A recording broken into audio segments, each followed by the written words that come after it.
Good morning, guys. Today is Thursday, July 26, 2018, and I just want to give you a little tour of my urban micro garden or Hyperbole Microfarm for this week, so you can see how my garden grows and I don't know, maybe get some ideas for your own.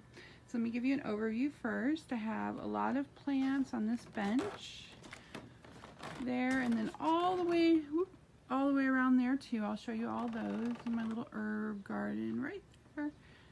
And I have this is a city picker planter, some plants here. These were brand new last week and you couldn't even see any of the plants over the edge, and now they're huge, so that's cool.